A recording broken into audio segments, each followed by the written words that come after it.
Hello అండి.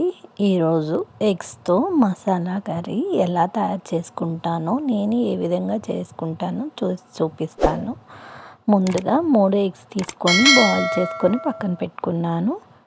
ఇందులోకి కాజు ఒక 15 దాకా తీసుకున్నాను. 2 ఇలాచీ తీసుకున్నాను. చిన్న చెక్క ముక్క ఒక 5, 6 పచ్చిమిర్చి, ఒక ఉల్లిపాయని 4 ముక్కలుగా కట్ చేసి ఉంచుకున్నాను.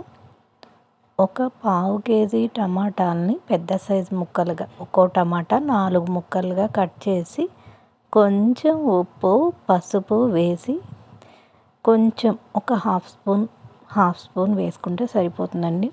కొంచెం వాటర్ వేసి కుక్కర్ పెట్టుకొని 2 విజిల్స్ రానిచ్చి దాన్ని తీసి చల్లార్చుకోవాలండి. వాటర్ వేస్తున్నాను. అందులో వాటర్ ఉంటుంది, కొంచెం వేసుకోవాలి, లేదంటే అడుగు మాడే ప్రమాదం ఉంది కాబట్టి ఆయిల్ ఏమి వేయవసరం లేదు, వాటర్ మాత్రం వేసా. ఈ విధంగా 2 విజిల్స్ వస్తే సరిపోతుందండి. చక్కగానే ఉడికిపోతే కొంచెం చిన్న మంట మీద విజిల్ పెట్టుకోండి. దీన్ని బాగా చల్లారనిచ్చి మెత్తగా మిక్సీ పట్టి పక్కన ఉంచుకోండి. ఎందుకంటే చల్లారకుండా మిక్సీలో వేసారంటే అది మిక్సీ ఎగిరిపోతుంది. అంత వేడి మీద అస్సలు వేయకూడదు, బాగా చల్లారాకే వేయండి.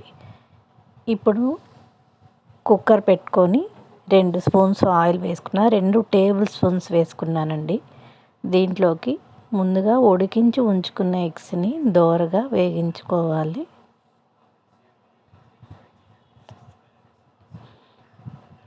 దోరగా వేగించుకొని ఎగ్స్ని పక్కన ఉంచుకోవాలండి.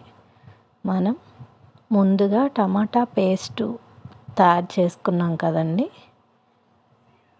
దాన్ని మిక్సీ పట్టి మెత్తగా పక్కన ఉంచుకున్న మిశ్రమాన్ని ఇప్పుడు ఇదే ఆయిల్లో వేసేసేయాలండి. మా ఈ రెసిపీ నచ్చినట్టయితే లైక్ చేసి, షేర్ చేసి, సబ్స్క్రైబ్ చేసుకోండి. 2 టేబుల్ స్పూన్స్ అల్లం వెల్లుల్లి పేస్ట్ వేసి దాన్ని కొంచెం దోరగా వేసుకొని మనం ముందుగా మిక్సీ పట్టుకున్న టమాటా పేస్ట్ను ఇందులో వేసేసి కొంచెం పచ్చివాసన పోయే విధంగా కొంచెం వేగించుకొని దీంట్లోకి ముందుగా మనం పచ్చిమిర్చి వేసాం కాబట్టి దీంట్లోకి తగినంత కారం, పసుపు, ఉప్పు కూడా వేసుకోవాలండి. ఉప్పు ముందు వేసాం కాబట్టి చూసి వేసుకోండి.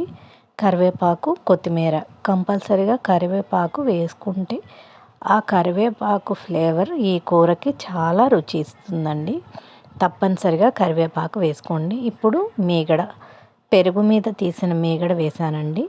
ఇది వేయటం వల్ల కూరకి మంచి కమ్మదనం వస్తుంది. కంపల్సరీగా వేయాల్సిందే పెరుగు మీద మీగడ.